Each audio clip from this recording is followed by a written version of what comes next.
Bien, buenas noches, bienvenidos a su clase del 10 de abril del 2026, su clase de didáctica de la química. Bueno, como les expliqué, me toca venir de la universidad, entonces, por eso el retraso. Eh, Nos quedamos la última ocasión en analizando los conceptos de la didáctica y habíamos visto un par de gráficos importantes. Un gráfico vimos en realidad. Y en este gráfico habíamos analizado los ejes con los cuales trabajaba la didáctica. Sí se me escucha, ¿no? Déjame ver el audio. Sí se le escucha, pero un poquito como entrecortado. Bueno, en mi caso, no sé si era el resto también. A veces esto se baja. Y ahí yo creo que ya se escucha mejor, ¿no? Ahí se escucha, ¿no? Sí, mi, yo ya la escucho mejor. Sí, ya le arreglé un... Ya, entonces habíamos nosotros revisado en este gráfico la clase anterior los ejes con los cuales trabajaba la didáctica, que en este caso es el centro de la comunidad y el aula. Y habíamos estado definiendo algo importante que era la inserción de un concepto de ver el aula como un ecosistema donde está la parte biótica representada justamente en los discentes y la parte del uso justamente de la tecnología y de elementos artísticos, elementos también que pertenecían a la cultura del lugar donde se desarrolla el aula, ¿no? Entonces, todos estos son nodos importantes que correlacionan dentro de las funciones, dentro de cómo la didáctica puede puede desarrollarse dentro de las metodologías de enseñanza-aprendizaje. Hasta allí nos habíamos quedado en la clase anterior. No habíamos enviado ningún tipo de tarea. Habíamos visto también la raíz de la palabra didáctica, ¿no?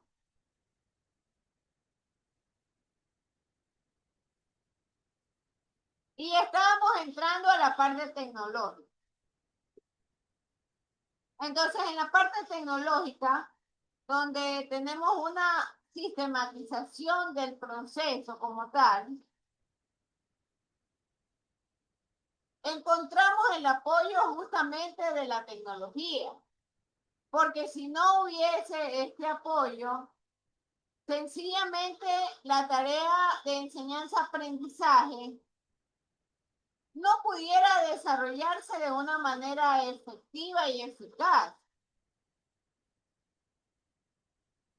Aún si pensamos en los primeros años de desarrollo social, el hecho de tener una tiza o el hecho de tener un pizarrón implicaba ya un avance tecnológico,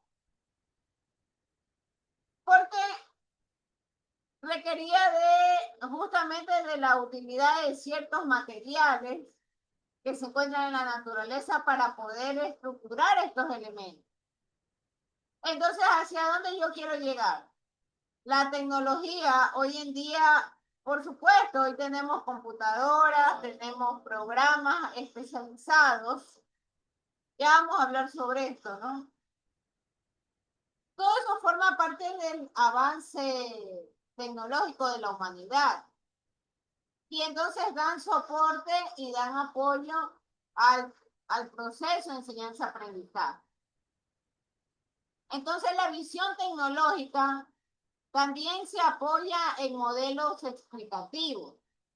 Y por supuesto, la tecnología hay que seleccionarla de acuerdo a la planificación.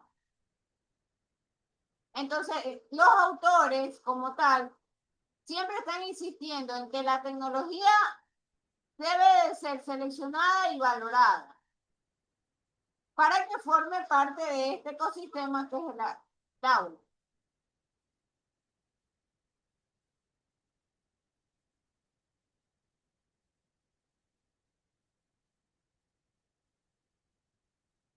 ¿Qué tenemos hoy en día con respecto a los modelos y al uso de la tecnología?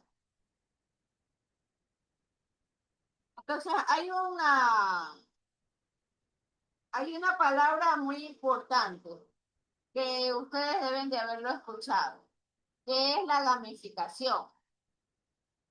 Y la gamificación no es otra cosa sino la técnica del aprendizaje en los cuales se pueden aplicar ciertos mecanismos de juego. Pero el fin último de esto es asignar como una especie de recompensas para los que participan en este juego. Todas estas técnicas de aprendizaje lo que hacen es también aumentar la motivación y la concentración de todos los usuarios. ¿Por qué estamos hablando de la gamificación? Por cuanto hoy en día el uso de plataformas es algo fundamental o importante en el desarrollo de los temas, ¿no?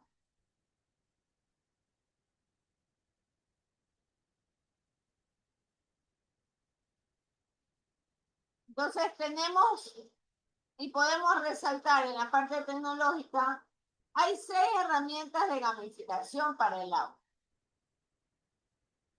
Vamos a irlas revisando.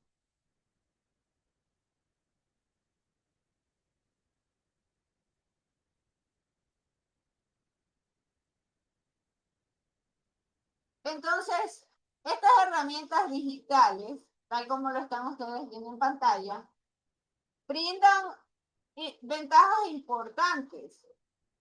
Ventajas importantes que ayudan a reforzar los contenidos estipulados dentro de la planificación. Entonces, una de ellas, por ejemplo, es la Genially. La Genially lo que hace es crear los recursos interactivos y el usuario puede programar la creación de recursos y estos recursos tienen justamente implicado el uso de juegos o videos interactivos. La siguiente herramienta dentro de la gamificación para el aula es My Class Game. Entonces, My Class Game, en cambio, lo que hace es establecer juegos a través de misiones que deben los participantes completar o contemplar, ¿no? Y entonces a cada participante que se le asigna un nivel. Y por supuesto se le asignan recompensas. Entonces, My Class Game es una herramienta muy importante en la cual, tal como se habló al inicio de la clase, dentro del contexto del uso de la gamificación, se establecen niveles y se gestiona justamente el uso de los puntos, ¿no? Que los usuarios van ganando mientras participan.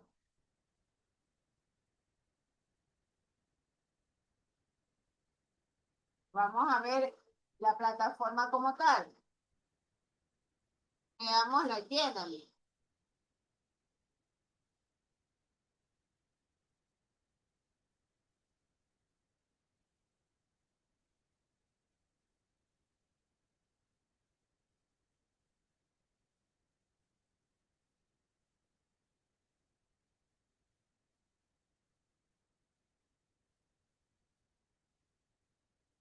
Todo esto es importante mencionar que está asociado al uso o a la creación de ambientes de aprendizaje.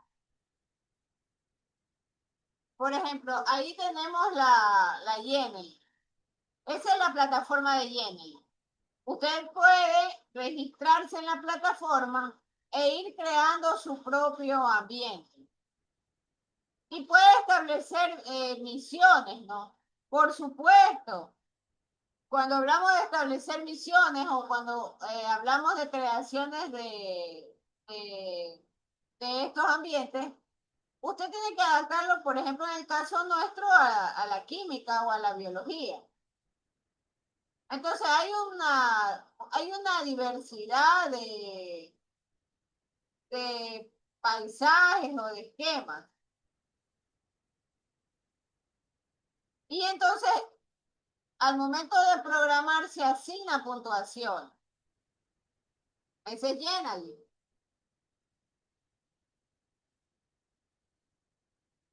Más My Class Game.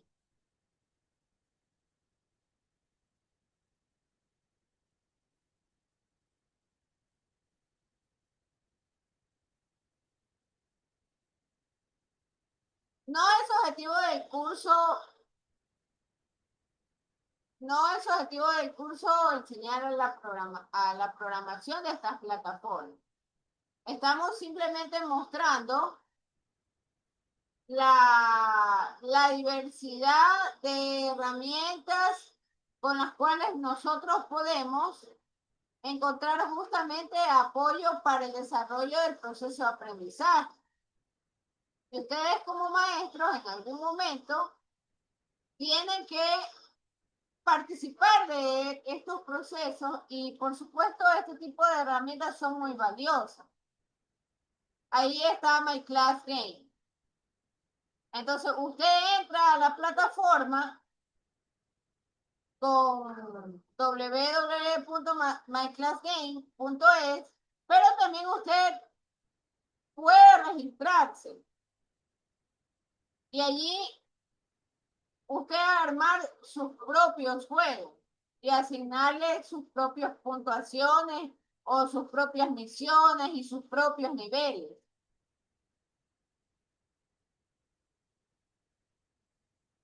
De hecho, hay tesis de proyectos educativos, ¿no? Al final de la carrera que hacen alusión a este tipo de herramientas. Y por supuesto, los estudiantes o los que se van a graduar crean ambientes de aprendizaje. Recuerdo tanto el caso de el laboratorio, un laboratorio de química.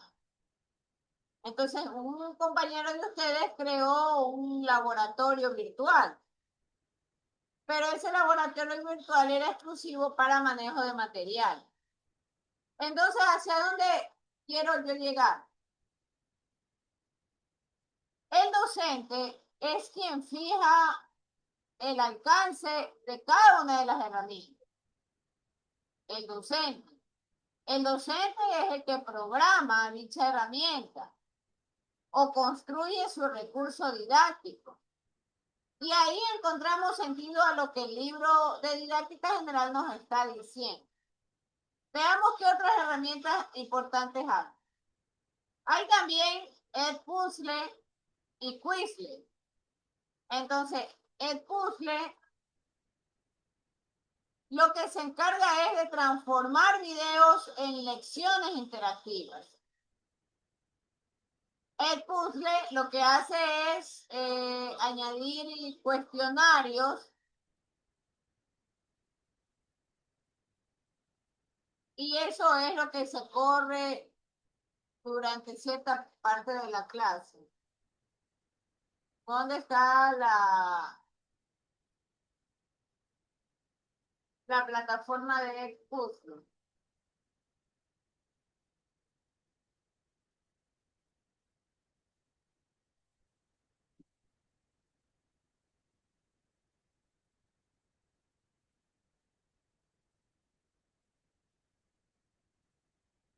Estamos solo haciendo es una visión general de las herramientas que nosotros podemos encontrar en el medio.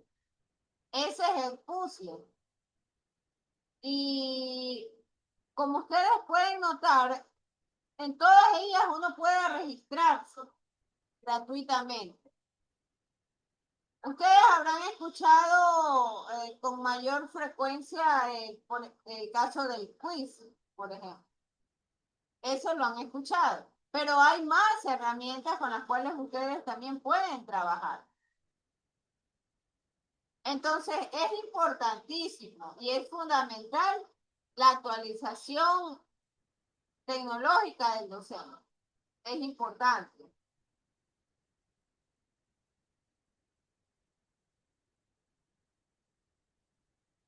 Recuerde que la didáctica se proyecta justamente con el uso de la tecnología para poder también desarrollar valores y capacidades. Eso va muy de la mano con el estilo del comportamiento y los paradigmas que se establecen. Entonces, la palabra paradigma es una palabra que está en ocasiones muy de moda, ¿no? Y dice, oh, y se rompió el paradigma. ¿Qué significa esto? Que se rompió un estándar establecido o una forma de trabajar ya establecida.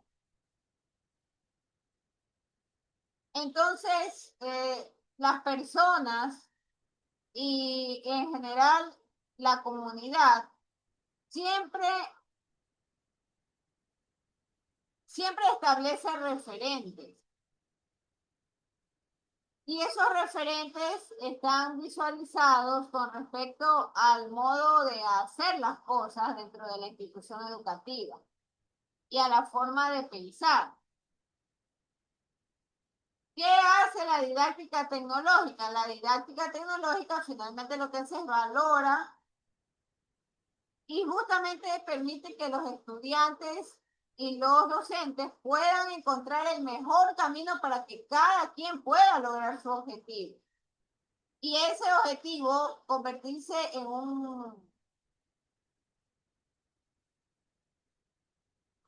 una situación gratificante.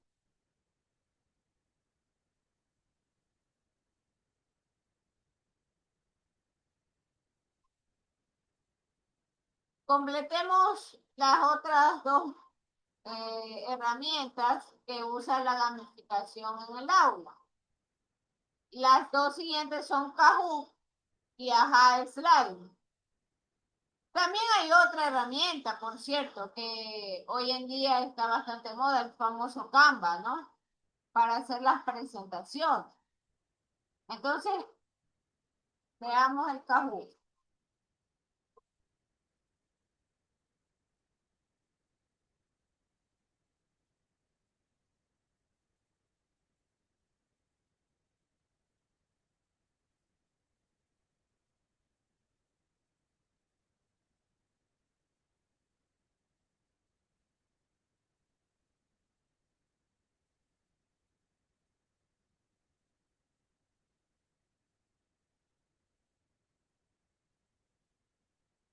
Ahí tenemos la imagen del Kahoot.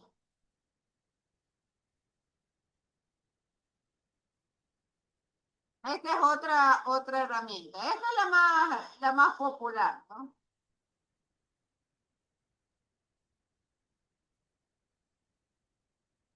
Y ahí está la Create ahí, ¿no? Este es para crear presentaciones. Creo que esa no la tengo que dejar de compartir para volver a...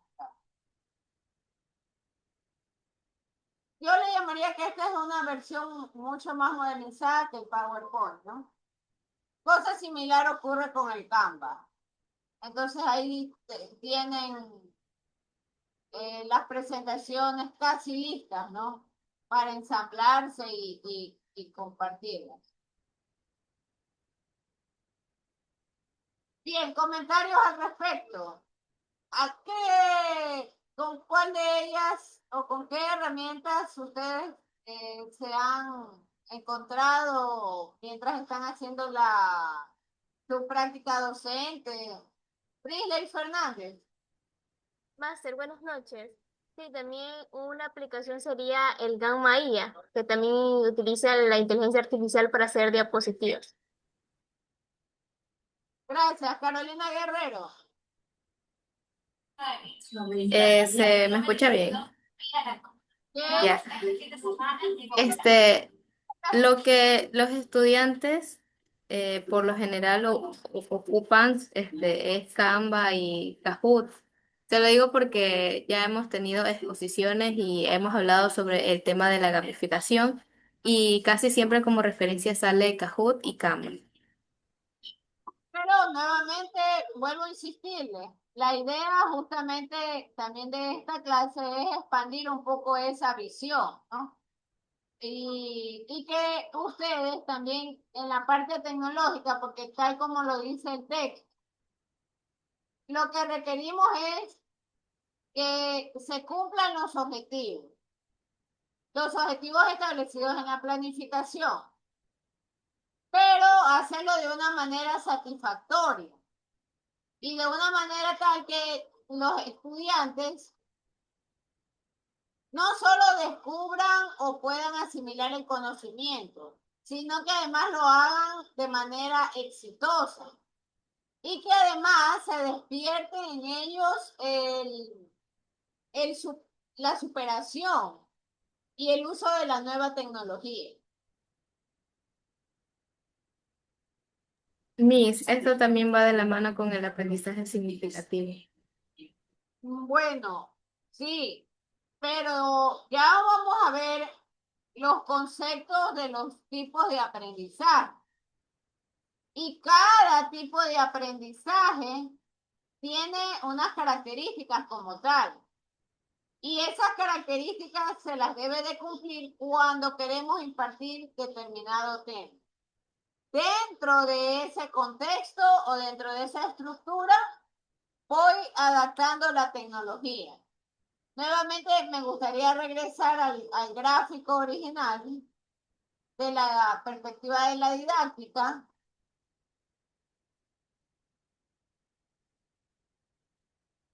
Y ese es el motivo por el cual la tecnología está en un triángulo superior, la parte tecnológica. ¿Por qué? Porque el hecho de usar de la tecnología y combinarlo con la parte artística y la parte cultural, esos tres elementos le dan soporte a la didáctica. Es así como estamos leyendo este gráfico.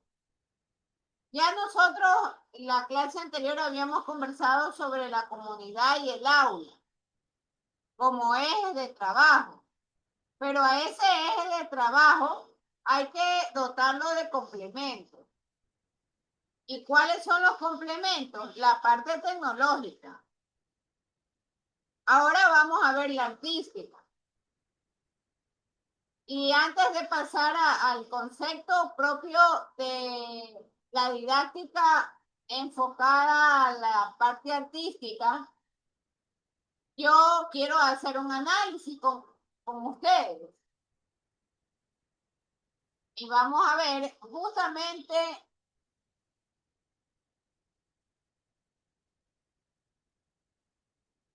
realmente el Kahoot es bastante popular. Así que vamos a ver mejor el Quizlet.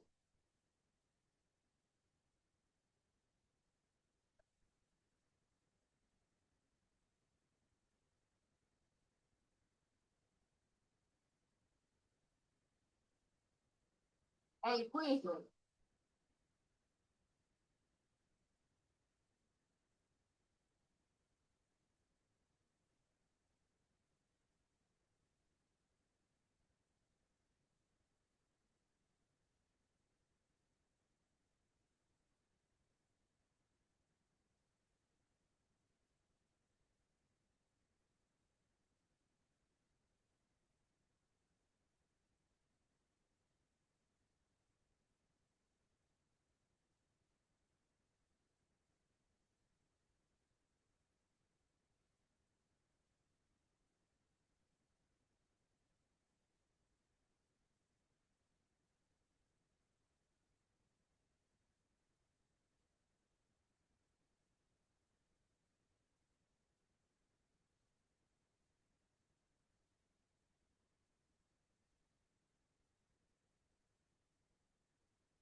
que esta es la plataforma Gmail. Y Anthony Parrales, ¿qué observa usted en el contexto de esa plataforma Gmail?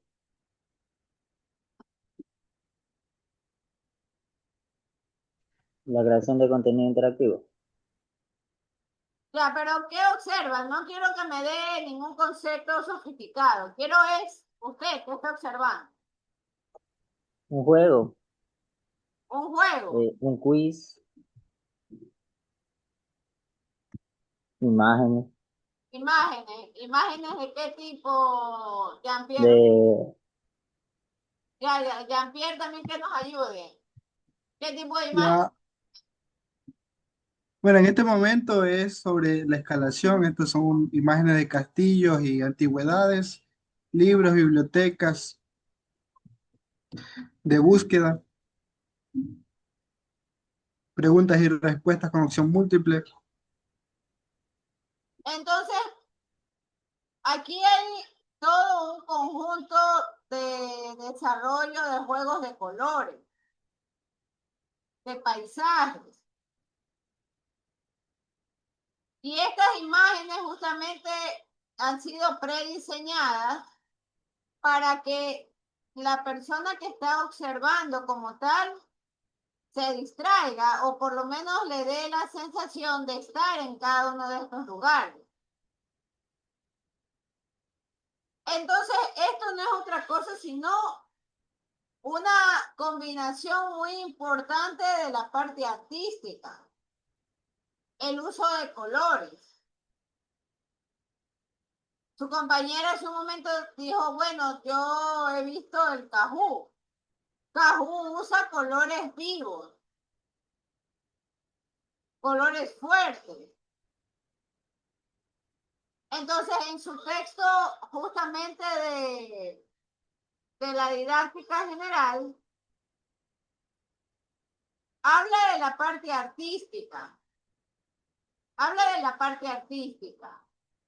Y en ese contexto se remontan los autores para hacernos ver que la parte artística o la perspectiva artística siempre tuvo la razón de ser dentro del proceso de aprendizaje. Y que hay toda una percepción justamente de la parte poética, de la parte de la estética, para que las personas se sientan motivadas a aprender.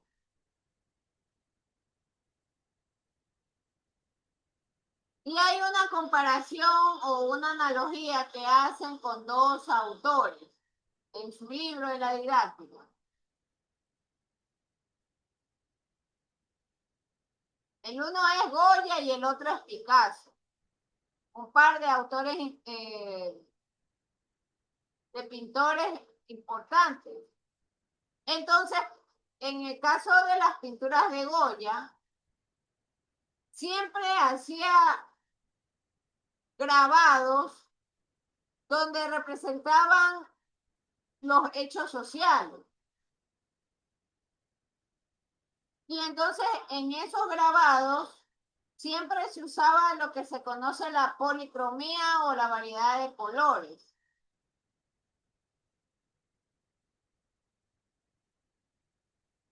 Por otro lado, Picasso, en cambio, usaba colores más intensos.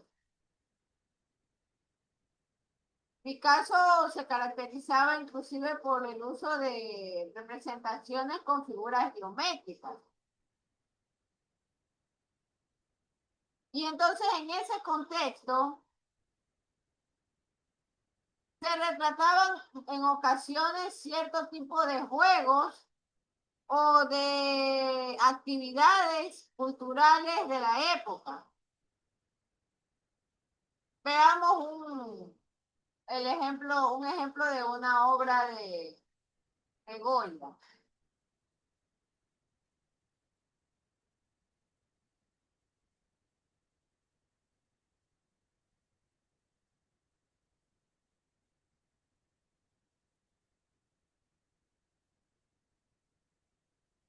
Y siempre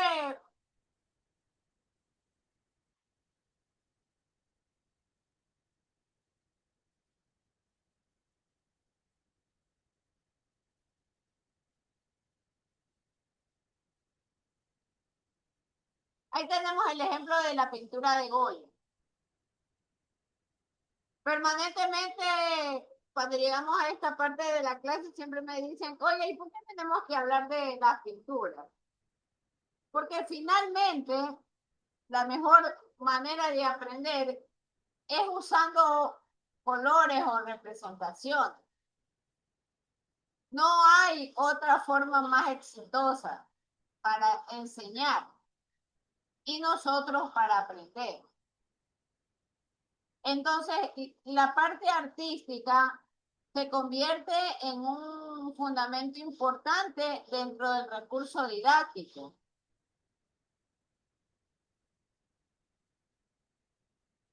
El uso de los colores vivos atrae la mirada de nuestros estudiantes.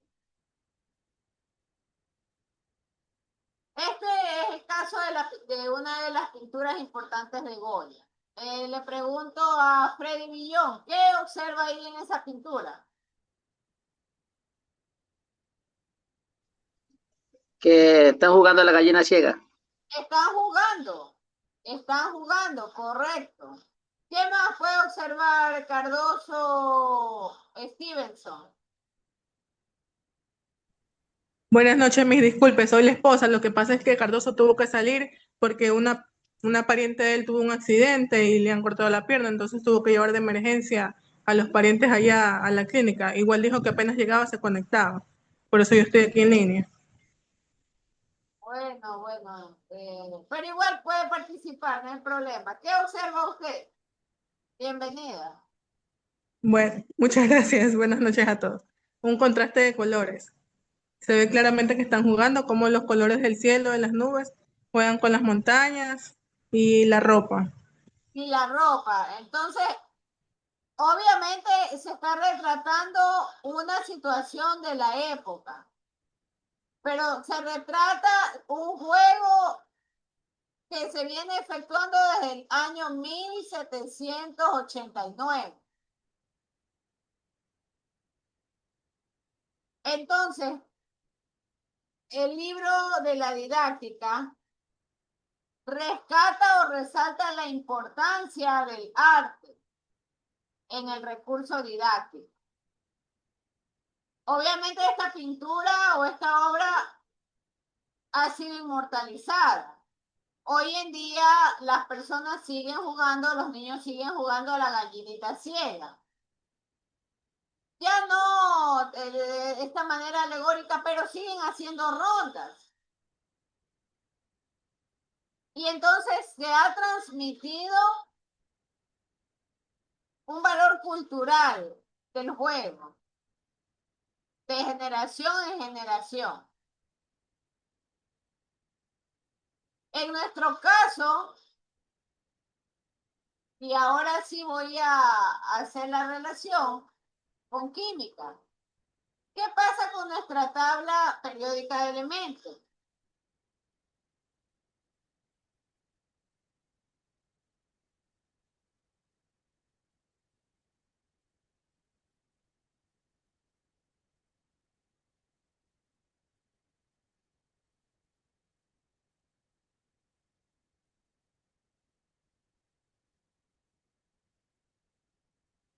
¿Cómo se exhibe nuestra tabla periódica de elementos?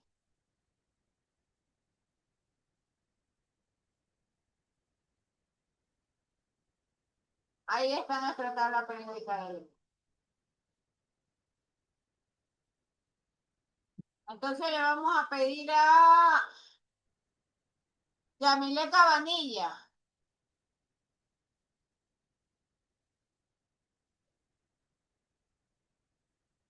Yamile Cabanilla, repórtese. Dígame. ¿Qué observa en nuestra tabla periódica de elementos? ¿Qué colores caracterizan cada grupo de elementos? Ahí se ve claramente colores vibrantes para azules, amarillos, colores primarios para identificar algunos elementos químicos. O sea, me imagino que eso los ha de diferenciar. Bueno, no es que se imagina, porque ya esto ustedes están familiarizados. Lo único que estamos haciendo es correlacionar los conceptos del texto de didáctica general con lo que ya tenemos. Entonces, a usted mismo le pregunto, señorita Yamile, por favor, indica o infórmenos sobre cada grupo de elementos y con qué colores se los ha clasificado. Vamos a aumentar un poco esto.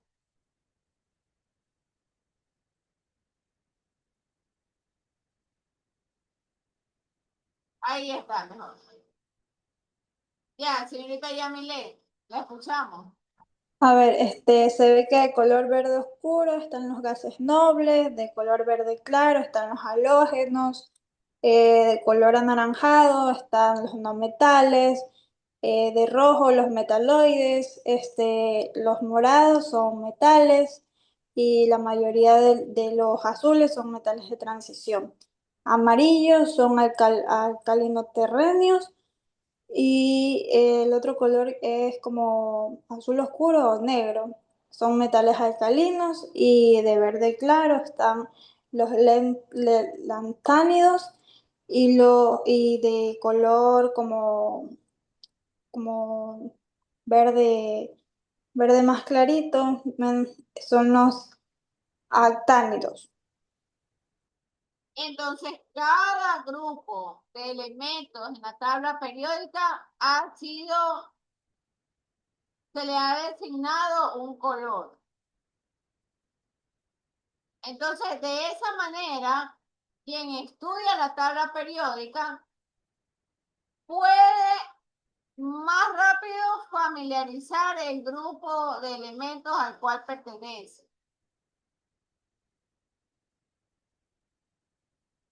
Y eso justamente es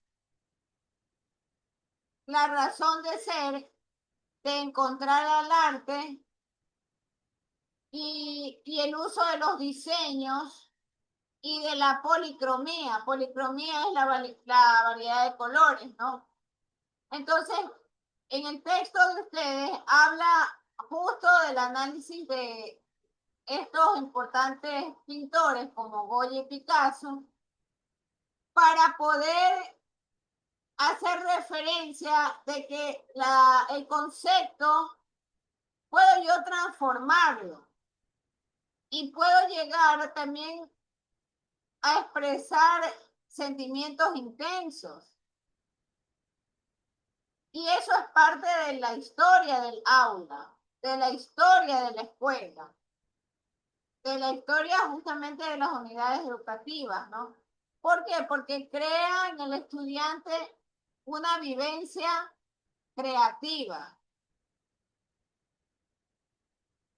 Hay otro punto importante. La didáctica artística le da flexibilidad al proceso de enseñanza-aprendizaje. Porque aunque le parezca mentira, el hecho de poder desarrollar diseños, poder darle color, lo asocia con la ilusión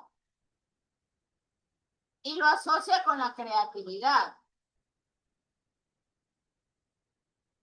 Entonces, una conclusión importante sería que el arte siempre va a estar ligada con la enseñanza, siempre. Forma parte de, de cada persona y la expresión de cada persona. Habrán aquí algunos que prefieran colores pasteles, habrán otros que prefieran colores oscuros, habrán otros que prefieran colores más intensos, pero eso ya es parte de la personalidad de cada quien. Veamos el caso de las pinturas de Picasso y veamos la diferencia de la expresión. Ya nosotros vimos el análisis de una pintura de Goya. Ahora analicemos algo de Picasso.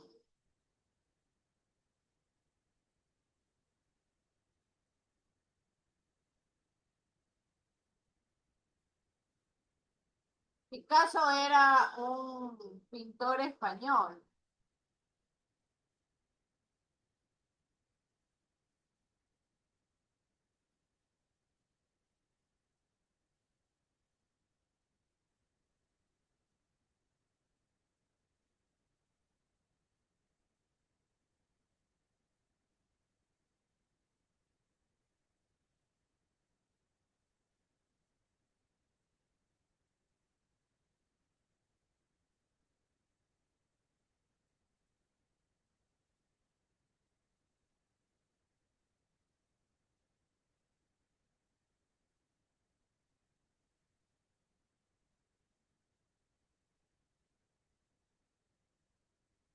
Ahí tenemos una pintura de Picasso. Esta obra se llama Los Tres Músicos.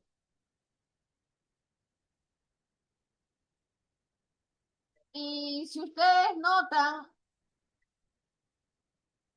muy por encima de retratar al músico como tal, lo que hace es brindarle al, al espectador la imagen en primer plano de la herramienta o del instrumento musical. Y ahí podemos ver en primer plano una flauta, una guitarra, las notas musicales.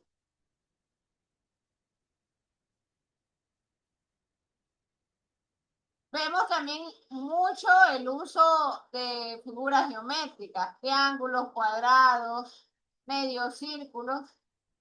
Y a diferencia de, de Goya, que Goya retrataba hechos o situaciones de la época, Picasso captura ciertas imágenes, pero las transforma usando las formas geométricas.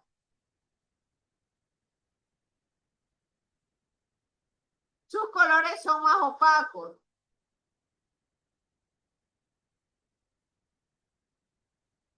Ahí hay otra pintura de Picasso, ¿no? La mujer frente al espejo.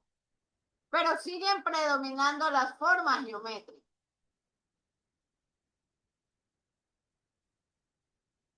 Hoy en día nosotros también podemos estructurar los recursos didácticos. Y se me viene mucho a la mente el caso de la elaboración de las representaciones de los niveles de las órbitas de los átomos. Entonces, esa va a ser nuestra tarea. Ustedes van a repasar la teoría atómica de Bohr. Van a repasar la teoría atómica de Bohr. Y van a hacer ustedes la representación de la teoría atómica de Bohr en pequeños modelos, asignando colores. Ustedes son libres de usar los materiales que tengan a bien. Algunos podrán, si quieren, usar plastilina, otros podrán usar bolitas de papel, pero lo importante es resaltar el uso de colores y de material. El día lunes, a ver, tenemos clase el día miércoles. A veces me confundo con el horario del semestre anterior. El día miércoles tenemos la siguiente clase. Entonces, para el día miércoles, ustedes van a presentar sus modelos de la teoría atómica de Bohr. Bohr tenía entre sus principios el hecho de que los electrones ganaban o perdían energía por el cambio de nivel. Entonces, eso van ustedes a representar para no hacerlo tan extenso. Van a centrarse en el principio de la teoría atómica de Bohr, en la cual los átomos ganan y pierden energía. Entonces, yo quiero o requiero ver la estructura del átomo como tal, bien hecha con todas sus partes y sus elementos. No olviden, por favor, actualizarse. Ya hoy en día se conoce que el elemento más ínfimo del átomo es el quarks. Ya apliquen esos nuevos conceptos. El quarks. Entonces, desarrollen su modelo, su pequeño modelo, y usen colores para la representación del principio atómico de la teoría de Bohr, cuando los átomos ganan o pierden energía. Entonces el día miércoles lo van a enseñar, obviamente es simplemente así, ¿no? Cogen su cámara y lo enseñan. No es necesario tomar fotos, no, simplemente con la cámara lo enseñan, ¿no? Además de eso, por favor, hemos avanzado en el texto hasta la página 10. Y van también a tener un deber en el cual ustedes van a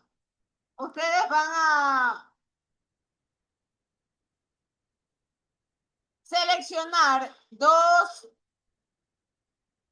obras de cualquier pintor y van a hacer un análisis qué es lo más relevante que ellos quieren expresar en sus obras. ¿Qué es lo más relevante que quieren expresar? Van a hacer un análisis tal cual lo hicimos acá en la clase, ¿no? Esa va a ser la tarea.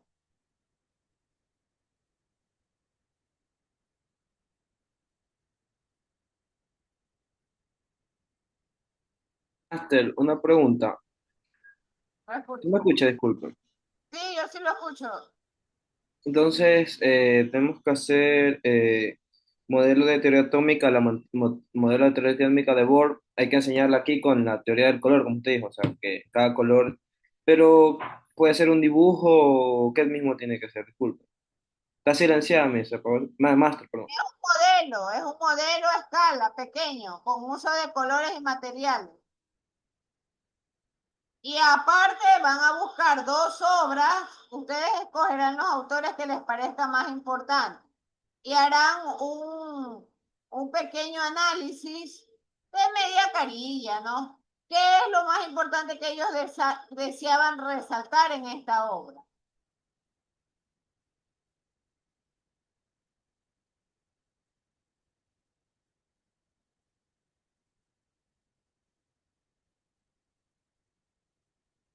Master, eso, lo doble carilla es a mano, A supongo. mano, todos a mano, nada de computadora. La obra, ustedes recortan la obra y la pegan ahí. Y ahí hacen a mano su análisis. Bien, ¿quiénes están conectados? Están conectados Brisly Fernández, Cardoso, Sartán Stevenson, Chano Ledesma Vania, Carolina Guerrero, Guillermo Adrián Rojas, Jean-Pierre Ruiz, Miguel Jaramillo, Neisser Quimí, Anthony Parrales, Marcela Suárez, Raúl Villón y Yamile Cabanilla. Por favor, abran la cámara para poder hacer el recursos. Más es con hoja cuadricular, ¿verdad? O con hoja de papel bond. ¿Qué cosa? Para el segundo de Vermis. El análisis en cualquier hoja que ustedes quieran, puede ser a cuadros, eso no tengo yo ningún tipo de preferencia, pueden hacerlo en un cuaderno, en hojas sueltas, lo importante es que haga su tarea.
Bien, cerramos hasta aquí la clase, por favor, no se olvide del texto, ¿no? Ya estamos por la página 11, hemos terminado la página 11, hasta la página 11.